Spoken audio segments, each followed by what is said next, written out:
ગોંડલના મોટા સકપર ગામે જેટકો પાવર હાઉસ નજીક સર્જાયેલી એક ગંભીર દુર્ઘટનામાં 35થી વધુ ઘેટાના કમકમાટી ભર્યા મોત નિપજ્યા છે. માલધારી હરેશભાઈ ગોવાભાઈ આજરા પોતાના ઘેટાના ટોળા સાથે ત્યાંથી પસાર થઈ રહ્યા હતા ત્યારે અચાનક વીજ લાઇનમાંથી જમીન પર ઉતરેલા ભારે કરંટને કારણે અબોલ પશુઓ મોતને ભેટ્યા હતા. આ ઘટનામાં 5 થી 7 ઘેટા ગંભીર રીતે ઘાયલ થયા છે. પોતાની રોજીરોટી ગુમાવનાર હરેશભાઈ પરિવાર પર આર્થિક સંકટ આવી પડ્યું છે.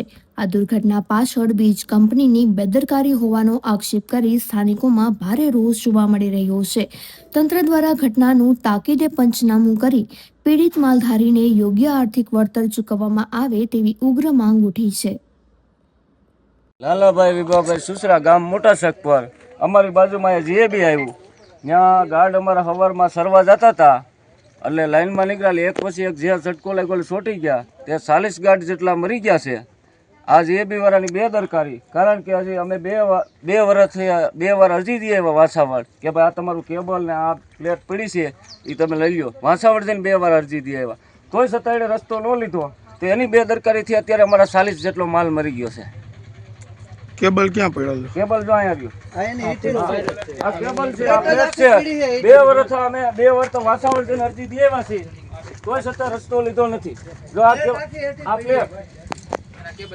પ્લેટ અને આ કેબલ, આ કેબલ આ પ્લેટ છે. 2 વર્ષ જઈને વાસાવડ જઈને ઠેઠ અરજી દેવા છે, તોય છતાં આનો રસ્તો હજી લીધો નથી. આ એની બેદરકારીથી અત્યારે અમારા 40 જેટલો માલ મરી ગયો છે અત્યારે. હા, તે બધે ખુલ્લું જ છે.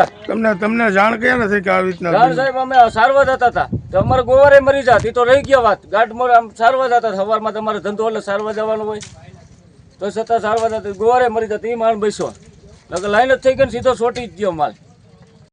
મારું નામ મેપાભાઈ ગોવાભાઈ ભરવાડ, મારું ગામ સાજડિયારી.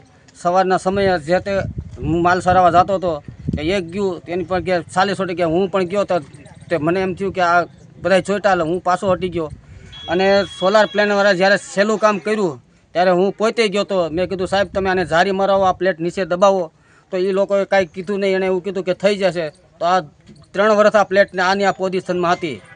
મેં સોલાર પ્લેનવાળાને કીધું હતું કે સાહેબ તમે આને જારી મરાવો, અને આ દિવાલની પાછળ છે આ ખુલ્લું આમ ન હાલે. તો એણે એ લોકોએ કંઈ ધ્યાન દોર્યું નહીં મારા ઉપર. જો અને અત્યારે અમે 40 જીવ ગુમાવ્યો. તમને જાણ ક્યારે થઈ આ રીતના? સવારમાં હું સરાવા જતો હતો અને મારી મોર ગેટેડ આલ્યા જતા, હું પાછળ આવેલો જતો હતો. તો પરબારા સોઈટાલ હું પેલા હું ત્યાં ગયો તો જોયું તો મીણા એક પછી એક પડવા. એટલે મને એમ થયું કે આ તો છોટ લાગ્યો. એટલે મેં સાહેબ ત્યાં બંધ કરાવ્યો પાવર અને હું માંડ ભાગીને નીકળી ગયો.